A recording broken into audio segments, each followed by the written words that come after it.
Welcome to the It's Your Choice podcast, where we learn how to rewire our brains to live the life we desire. On with the show. Welcome to the It's Your Choice podcast. Today on the show, we have Eva ZobianWolf. She's a registered nurse, certified yoga therapist, and wellness advocate as a founder of Eva Z Wellness. She has extensive background in healthcare, including many years in critical care nursing. Having personally experienced burnout and years of misguided coping mechanisms, Eva turned to yoga and yoga therapy, where she discovered the impact of stress on the mind and the body and the resources for recovery. Welcome to the show, Eva, and I hope I pronounced your name properly. You did. Thank you so very much. So, a lot of people, I think, right now are experiencing burnout. We have a lot of what we call the hustle culture. And we put a lot of stress and importance into words. And I think hustle initially wasn't really meant to be like work, work, work, work, work. Let's go do some stuff. And it started with the side gig. And it was like, yeah, have your side gig. You do it on the side, you work on it. It's a little bit more considered leisurely if you have your full-time job. But then that side gig seemed to turn into hustle, hustle, hustle, do more, do more. And many people are getting burnt out, as you did. Yes, yes. And there's so many things that contribute to that. And one of the things that I like to talk about with my customers and with my clients, my students, is there's four aspects that our body is receiving feedback every single day: how we eat, how we sleep, how we breathe, and how we move. We're getting this feedback every single day. Where we get into trouble is when we're so disembodied, where we're not paying attention, or we hear the sounds, we hear the signals, we feel the sensations, but we say, not yet, or we cover it with medication, or the mindset that we have around it as well. So I'm not anti-medication. It's just the programming that we have in our brain. Oh, I have a headache. Let me take some pills for that. Right. Whichever pill. Instead, Yeah, whatever your right. favorite pill is. Whatever it is. But the thing is, why do you have a headache? What are you doing? Right. Is it lack of water, lack of food, lack of movement, lack of fresh air? Is it that you have been grinding for so hard for so long that your body was sending you signals, pain in the shoulder, the pain in the low back, as information to, hey, take a break for a little while, go for a walk, do something different? And we do this not just every day, we do this for days on end, weeks on end, months on end. And you brought up, excuse me, you brought up the hustle, and that hustle mentality keeps us from listening to our body. And I know that a lot of people have experienced this, where you're going, going, going. You've got a project, you've got a deadline, you've got um, something fantastic, where maybe you have a vacation. And so you scheduled all of your shifts back to back to back to back so that you have a big chunk of time that is free and you can take your vacation in that time period. Or, you had a bunch of paychecks built up to supplement and add to the fun of your vacation, whatever it is. And we get in that grind mode, and each day we wake up and our body's sending us these signals. Hey, slow down. Hey, you're tired. Okay, I'm going to give you some sniffles. I'm going to give you some bags under your eyes. I'm going to give you this overwhelming urge to just lay in bed. And then one morning you get up and you go to reach for the alarm clock and you have zero energy to be able to even turn the alarm clock off. And we all sit there and think, I must have caught something. I must be coming down with something. Mhm. I don't know why I'm sick. And the whole time your body's sitting there going, I have been giving you all kinds of signals and you wouldn't listen to me. So I revoked all of your decision making privileges. We are done. And Right. we've all gotten there. For me personally, I didn't start out with really good coping mechanisms, right? I had parents that, grew up in a generation where you got what you got and you sucked it up. You didn't like it? Tough. Who cares? Right? There was no coddling, there was no, you know, life is going to be better. It's like, no, life sucks. You do your work, you go to work, you come home, you clean the house, and maybe someday you'll be happy. If you're lucky, you get to do something fun on the weekend. Right. Exactly. Or that vacation once a year. Right. And so I didn't start out with really good coping mechanisms. So when things sucked, when I was tired, I just went, this is just life. And just kept going, just kept doing. I persevered. And one day I woke up and I looked around and I looked at my husband and I said, I don't laugh anymore. I'm not fun to be around anymore. And I'm not having fun. And it's not you, it's not the kids, it's all me. I've gotta find some joy. I've gotta find something. I loved my job. I loved working in the hospital. I loved working with patients, but I didn't have anything that I looked forward to. And that Right. kept me from being happy and fun and loving and patient and kind. And so I said, okay, I need to start looking for some things. I always wanted to become a yoga teacher, but I have scoliosis and I'm not a bendy person. And I always thought, well, who would take yoga from a not bendy person? And we also live in an area where there's a lot of military, and this was shortly after the wars in Iraq and Afghanistan. And there was a lot of military in this area that military personnel in this area that um, had a lot of injuries and were Mhm. in the recovery phase. And so two things happened with that. I wanted to learn how to teach yoga, but I also met up with an organization that did cycling events for veterans with veterans and first responders with PTSD. And there was a lot of adaptive cycling components to that. And so I thought, what a great way to combine those two things. I still work at the hospital, but I'm teaching yoga, and I can teach yoga when I go on these events as a medical person and be able to contribute to wellness. Um, but what I found was I had zero idea of just how burnt out I was. As I started going through my yoga teacher training, all of a sudden I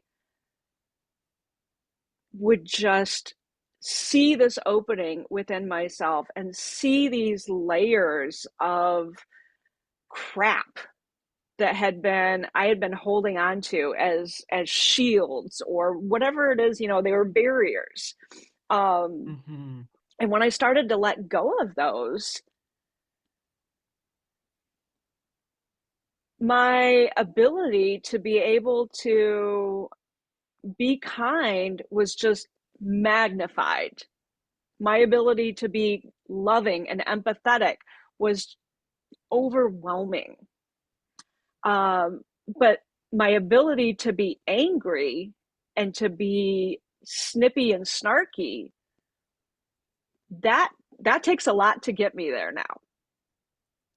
Well, that's good.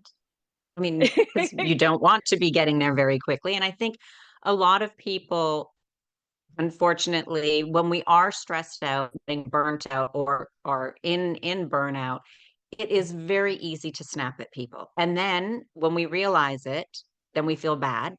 And then it's worse because now we're cranky and sometimes we don't know why, or we just snap at the littlest things and we know that it's not right, but it's just an instant reaction. Like it just automatically happens from the subconscious part of the brain. And we don't even realize it until we've already said something or knocked something out of someone's hand or whatever it was. And it's already happened before we even realize it. Yes, absolutely. And I use the example of can't find the car keys and you're running around the house and you're screaming at everybody, "Where did you put my car keys? Why are you always hiding my stuff from me? Why doesn't anybody care about this the way that I do? Why do I have to do everything in this house?" Right? And it Right. doesn't matter what the thing is, the reaction is the same. It's that, "Oh my God, this is all happening to me." And Right. if your nervous system is balanced, you can't find your car keys, you turn around and go, "Hey, does anybody see where was the last time I had my car keys? I can't find them." It's a really simple conversation. But when you're Right. in Or to that, kind of and to go back like in the mind, be like, okay, where was I the last time when I came in the house? Where was I coming from? So I like if you bought groceries, came from work, like whatever it may be. Okay, great. What did I do when I first came in the house? Um, and to kind of start that way, because if you came with groceries, maybe you were in the kitchen and you normally drop them at the front door. One time I was searching for car key or yeah, house keys. And I'm like looking. I'm like, where were they? I'm like, "God, I came in, I always leave them here. And then I opened up the door and they were in the door still because I had things yes, in my hands. So I opened it, pushed it open, and just kind of not thinking, went into the kitchen, came back out and closed the door. And then later on, I was like, where did I leave the house keys? That's weird that they're not here. And because now I can't say never because I've actually done it now. But usually don't do that. Sorry for the interruption. I just wanted to let you know about the Mind Matters weekly newsletter that is full of actionable tips to help you rewire your brain to live the life that you desire. Sign up for it at sallypeterson.com. And when you do, you'll get the top 5 brain hacks for peak performance. Again, you can get it at sallypeterson.com. Now back to the show. right, exactly. And the opposite of that was I had developed patterns being a night nurse and coming in the morning. I had developed patterns of how I did things. And some of the things that I did would cross. If I couldn't find something, my kids would laughingly go straight to the freezer and they'd look in the freezer and they're like, "Here's your phone, Mom." Because I had opened up the freezer to get something and to grab it, I had put my phone down because my phone had been in my hand. I had done that so many times that the kids just automatically started looking there. Wow. Wow. We do develop interesting patterns and things that don't make sense. And a few things that you had mentioned earlier that I just want to kind of step back at and talk about are, the ways to handle burnout and the things and the contributing factors of it. And I think I mean there's many, but I think kind of the three, and you can correct me if you feel it's wrong. The three kind of biggest ones is the lack of movement, right? Like just going for a walk every day. And I mean, I'm originally from Canada, so I know sometimes walking outside every day is not possible in the winter time, but as best you can to then do some type of workouts, chair yoga is a new thing that's going on right now, or wall Pilates, or, whatever bits of movement, proper breathing. We know that a lot of us are not breathing properly, and then a big one is our diet, what we're eating, and it's so ironic now because even as a kid, I would remember kind of like joking around with friends and thinking, "Oh, you are what you eat, ha ha ha! You're an apple, you're a donut, you're a like whatever." The reality really is we are what we eat because we get that nutrition or chemical of whatever we're eating, and our cells are constantly reproducing. And if it's reproducing from chemical that we've fed it, it's not good. They're not good cells. Absolutely, absolutely. And I think now we understand the gut microbiome so much more. And when I heard that the gut microbiome is it changes. It's its own little ecosystem, and it changes based off of what it is that we eat. So if we typically eat really healthy, nutritious, whole foods, that's what we're going to crave. But if we eat a lot of processed foods and we eat a lot of sugar, then that's the bacteria that lives in our ecosystem. And if we're trying to break the habit of sugar, we're trying to kill off that bacteria, and it fights like crazy to stay alive. And it will literally hijack the nervous system, hijack the brain, and send all of these signals screaming for sugar so that we don't kill off that ecosystem. And a lot of people think, well, if that's just me, like that's just what I eat. I tried quitting sugar, but it was so hard. And when you realize that you have to basically make it through that time period of shifting the ecosystem, you realize it's not willpower. It's not that you didn't want to be healthy. It's that there's a certain time period that you've got to get through to break past that hijacking of your nervous system. And sugar is a tough one, in part because it is in everything. Right. The amount of sugar that's added to things that I think people would be shocked at how much sugar they're actually consuming. Um, I I don't drink cow's milk anymore. I actually really don't drink any milk at all, even not even nut milk and things like that. It's very rare. But I used to drink skim milk.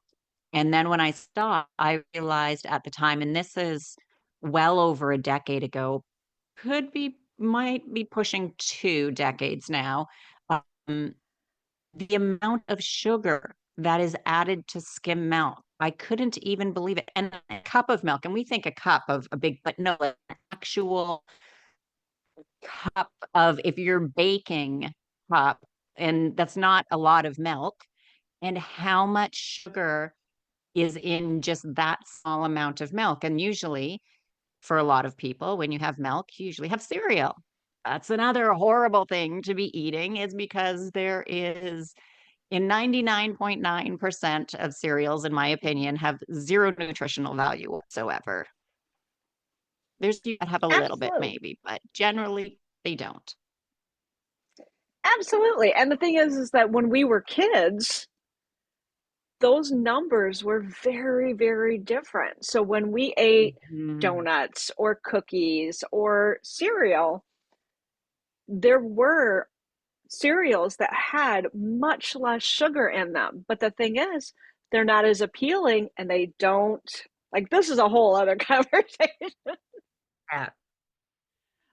But the thing is that, But again, when you eat these foods, it creates a certain environment in your body, and it creates certain sensations. And you touched on this with dairy. Same thing. Me and dairy had to break up because I did like an elimination diet to see, like, why was I feeling the way that I was feeling. And 30 days, all, all whole foods, all no preservatives, no sugar, all whole foods. And we had traveled somewhere and had breakfast, and I had a little dollop of cream in my coffee, and immediately within 20 minutes I was like, okay, no more dairy, I'm done. I knew. It was just very clear. And one of the things that I noticed was when I completely quit dairy from my diet, I didn't wake up in the morning with the crunchy ankles and the crunchy feet and feel the need to, move around before I could actually do normal walking. Um, that a lot of my GI issues were because I had dairy in my diet. And a lot of the pain in my joints was because I had dairy in my diet. And that's not the case for everybody. It was the case for me. I think that's one thing too, when we look at, as we talked a little bit earlier about the burnout and tiredness and the movement and everything, is we're so caught up with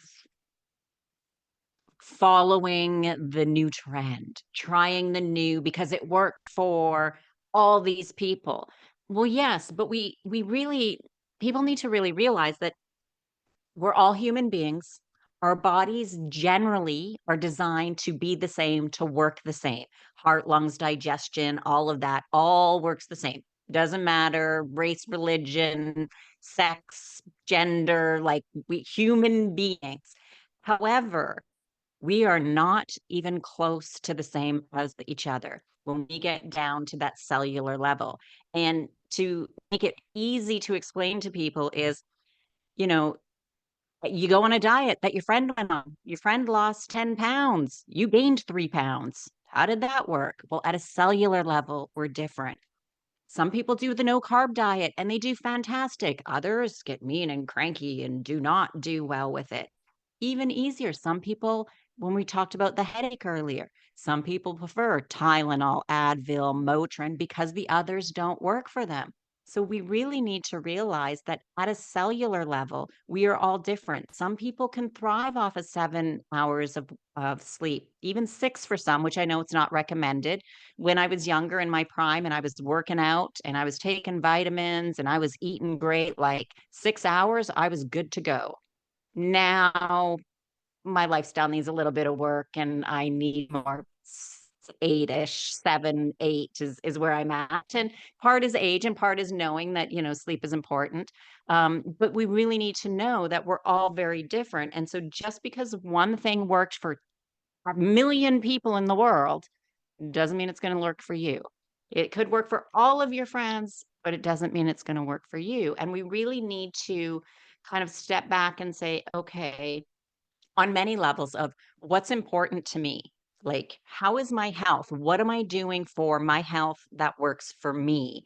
And it could be just going for a walk, as we mentioned earlier. Some people it is going to the gym and using weights to build up bone density and muscle and strength. I don't mean like becoming a massive bodybuilder, but strength exercise is important for everybody. And then how much water are you drinking? And yes, you can drink too much water. So where are you with that? And really kind of figuring out what works for me. How do I feel when I eat this, do this, or as you did, and I'm sure it was not easy to say, okay, I am going just whole food, no sugar, no processed stuff, no additives, no everything like it's challenging. It's because the convenience is what it is. There is no convenient food that is good for us. And then, but once we realize how much better we feel, and even with the exercise, yeah, we're tired at first, but it's ironic that even when we're tired, when we exercise, we get more energy. And so we really need to figure out kind of what works for us to keep our body in its ideal working condition. And with all that being said, it all starts in our head. Yes. Yes, and this is one of the reasons why I became so passionate about yoga and continued from my beginning yoga teacher training to the advanced yoga teacher training and then becoming a yoga therapist. All of this was rooted in therapeutic yoga, meaning that it wasn't just I'm going to teach a class and hope that you get the idea of yoga.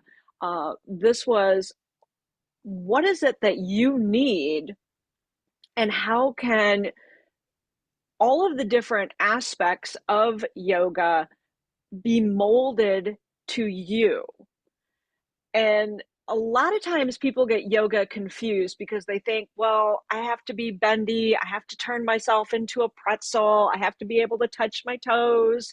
Um, that's the physical component of yoga. There's actually 8 limbs to yoga, and the first two start with their mind. The yamas and the niyamas are aspects, they're moral uh, character points. How do you interact with yourself, and how do you interact with others? And it's a lot of reflection, it's a lot of introspection of, how are you the problem? Honestly, because you have to be able to look in the mirror and say, you do this. This is not following the constructs of this philosophy. So, what do you need to do different in order to let go, to be kind, to not steal? And, we think of stealing, we're like, oh, you took something from somebody. But the thing is if you're constantly interrupting somebody, you're stealing something from them. If you show up late every single time, you're stealing time, right? So it's all of Mm-hmm. these areas where how we interact, how I interact, what's my role in my relationship with you, and what's my role in my relationship with me. Then we move to breathing, and then we move to the physical postures of yoga. And then there's the whole meditation, drawing our awareness from the outside in, and being able to really concentrate. All of those aspects lead to our connection with our authentic self, our divine self, our bliss, our harmony, the universe, however it is that makes sense to you. That travel, that journey, that path is completely unique for every single individual, because the point here isn't for me to be able to do crow pose or to be able to do wheel pose. The purpose here is for me to figure out, why am I here on earth? What's my role? What's my purpose? And how do I do this and be kind and compassionate to others? How do I be of service? And how do I learn the lessons that I'm here to learn and not carry them with me into my next lifetime? Pardon the interruption.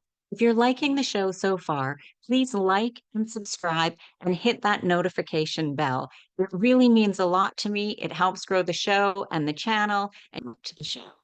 Right. And I know a lot of people may be thinking, but it's hard. And my response to that when I hear that is, yes, it's hard, but what is more hard, in my opinion, is being sick, is being unhealthy, is being tired in a way, and not tired like, oh, I, just didn't quite get enough sleep, or my body's a little bit sore from working out. For me, it's a good sore. It means like I've done something, I've used my body. And we have to think our body is our temple, and our brain is the one that's working it. If we don't take care of it, it can't take care of us. And you know, you can still have those treats, those things that you like, but we just have to have, I'm a true believer of everything in moderation.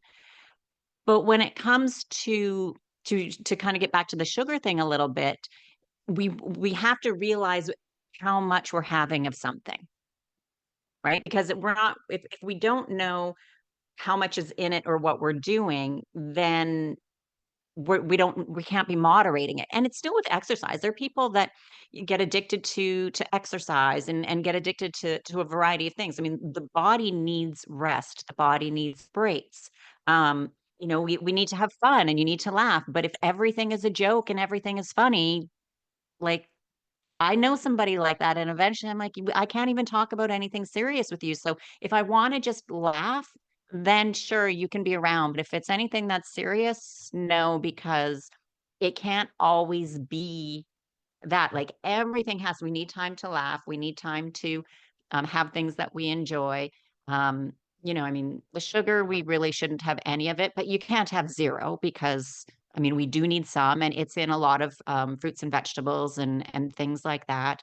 And it's somebody, I think it was Dr. Amen who said it. I'm not sure if you're aware of him. He's a brain doctor, and he even said he was, and I'm probably butchering the story, so nobody quote me on this, but he was with a friend one time, and she went inside a store or something like that, asked him if he wanted an ice cream, and he said no, he doesn't eat ice cream. It's not healthy. It's not good for him, sugar and whatever else is in it. And she came back and she's like, "Oh, I bought you one." Anyways, like, "But I don't eat." It's like, "Oh, it's a treat." He's like, "How is poisoning myself a treat?" And I was like, "Oh, never really looked at it that way." And I thought of it just the other day because I've been on this chocolate craving kick and I don't even know where it came from. And I was like, "Oh, just a treat." And then in my head, it's like, is it a treat or it's just a tiny little bit of poison to poison yourself? Like, obviously, it's not going to kill me, but it's not good for me. And if my brain thinks that way, it's like, I'm not giving myself a treat. I'm actually saying, here's a little bit of damage. Here's a little bit of stuff that's bad for you. Here's a little bit of poison. Here's a little bit of, it just changes the perspective and makes it easier to say, no, I don't want that. So I am a huge, huge fan of Dr. Daniel Amen, and I've actually done some of his trainings. And he is a big portion of, you know, I really love his work because he brings it back to what's the health of the brain, what's the health of the body. And when he's working with someone, he's looking at all of the things, the pictures, the brain perfusion, the body, and it's this whole body, whole life treatment plan, right? So medication is definitely involved, finding the right medication, but then also adding supplements, eating food, changing habits. Because all of Mm. those things, this is and to kind of go back to not having good coping mechanisms. When you brought up somebody that was always laughing, medical professionals have, and this is EMTs, military, police, fire personnel, right? All of these folks are in these high stress careers, and we all have this really dark, twisted sense of humor, right? You can be standing in the Right. middle of the grossest, most traumatic event, and somebody's going to find something to say to make everybody laugh, right? And it's not because we're heartless. It's not that we're not empathetic. We are It's a like coping literally mechanism. we are literally Yeah, it sometimes elbow deep in the mud. yeah. Coping It mechanism. what it does, because I was EMT a long time ago too, and what I found that it does is I do have that dark sense of humor and can make a joke out of horrible things. What it does that I find is, for me anyway, it detaches it from reality. I make a joke about it, So it's not really real. It's not true. It's not, even though you're standing in it, you're seeing it, you're in it. Making that joke kind of makes that disconnect. It's like, oh, okay, we can make a joke, not real. And it's that type of coping mechanism. So for people who don't understand that, it's real that we are able to do that, and that's how we cope. Not Yes. saying So that it's right. here, right. So here I'm gonna add in the yoga, the neuroscience, the mindfulness component of that. So we add that dark sense of humor into there so that it separates us so that we're not feeling all of the feels that we want to, or we're starting to feel when we're watching somebody depart this earth or potentially depart this earth, right? So we're separating ourselves from that emotion. What that does is we're also disconnecting our mind from our body. So not only are we creating this separation between the event and our emotions, we start to create this divide between our own brain and our own body. So now we're creating this divide literally and figuratively, that the longer that we're in our careers and the more that we are creating this separation, we're separating ourselves from our mind and our emotions in that event, but also in everyday life. So now when we go home and we're trying to play with our kids, there's this divide between our ability to be present with them and our ability to show how much we care and love them, and to be able to accept that love. And that divide gets bigger and bigger, where you come home and your partner says, well, how was your shift? And you walk straight to the liquor cabinet, pull out a bottle of tequila and pour yourself 3 shots of tequila, and he goes, okay. The fact that it's Sunday morning at 8:30, he's just like, well, apparently it was a night, right?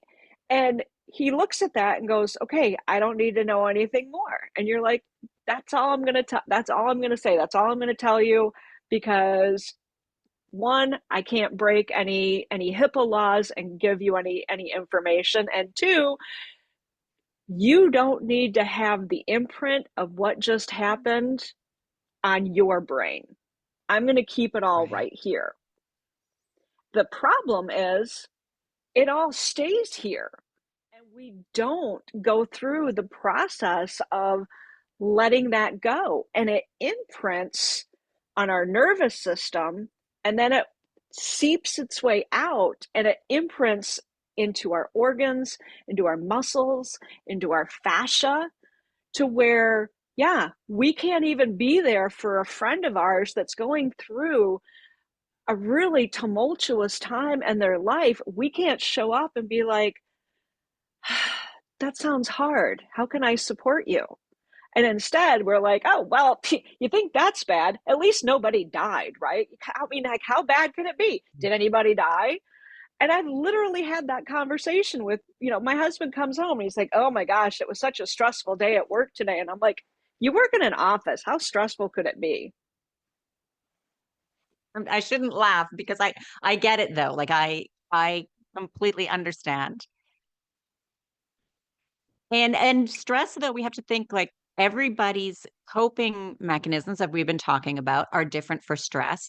What they deem stressful varies from person to person because again, it depends on our life, how we grew up, what we've already been through. And when we've been through really hard things, other things don't seem as hard.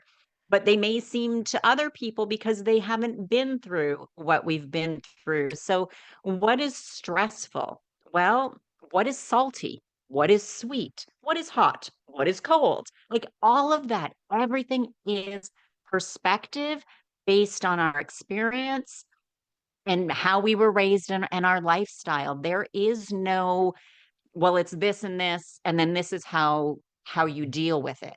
Because again, it comes back to the what might work for one will not work for the other, or may not work as well, or things. And so it does become challenging, but you had experience with burnout, and you being in the medical field, you've dealt with a lot of variety of stressful things, for yourself, with other people, working with people in the military and things like that. What would be the top kind of three-ish, 3 to 5-ish things that generally work best for the most amount of people?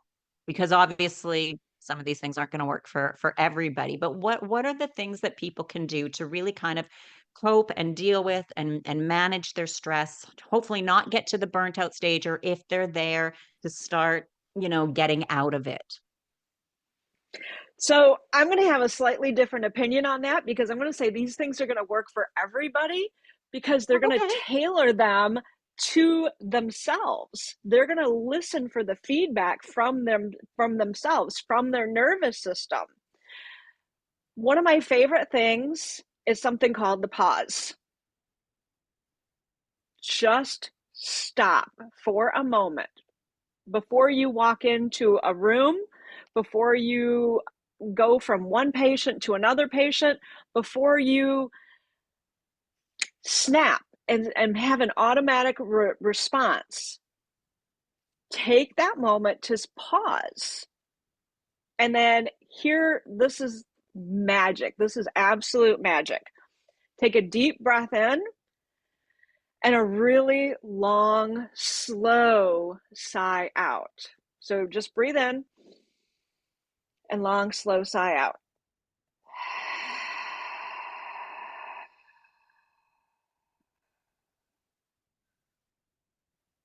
And then whatever you were going to do,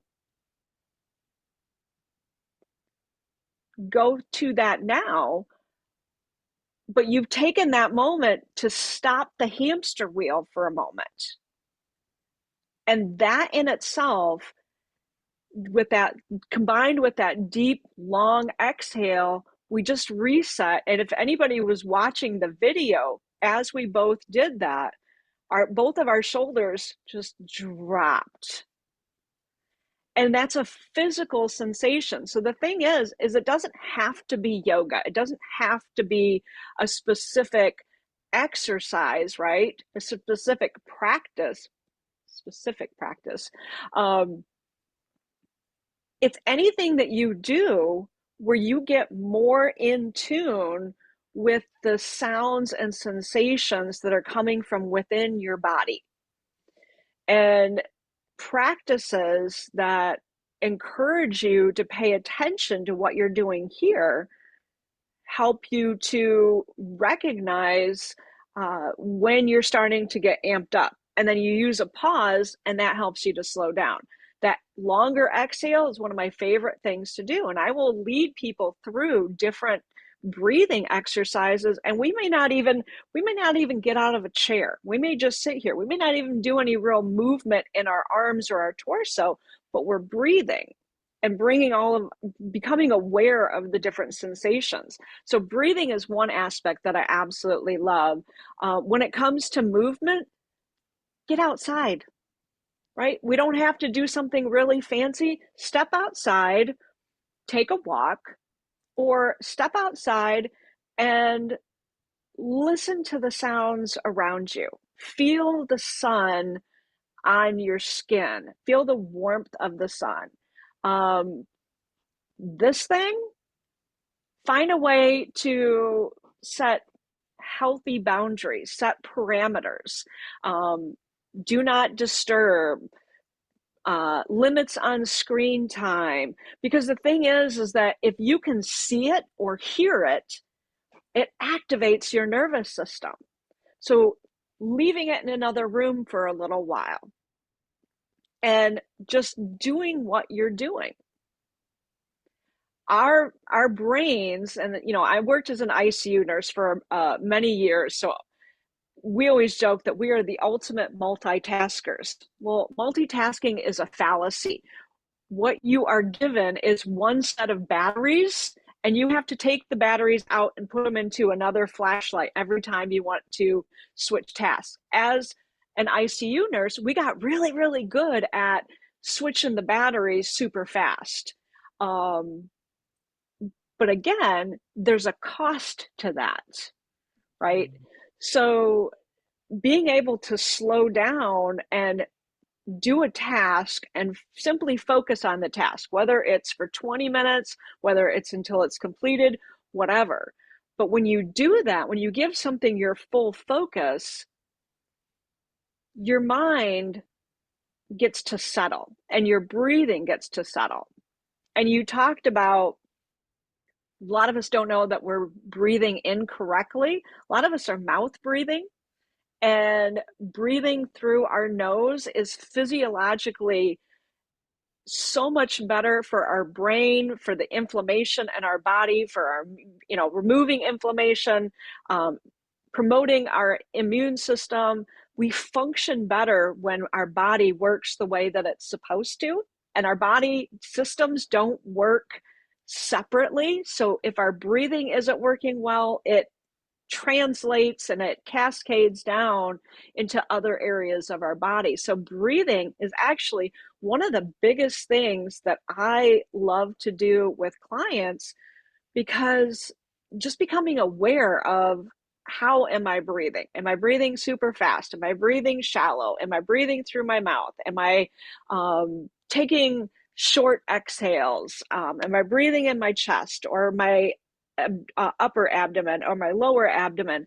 And then just creating tools where I personally have, just like you said, 3 to 5 tools. I have 3 to 5 breathing techniques where I know that when this is happening, I can use this and it helps me to be more energized, to be happier, to be calm. The biggest thing is that, and you touched on this, what somebody else is doing is none of my business.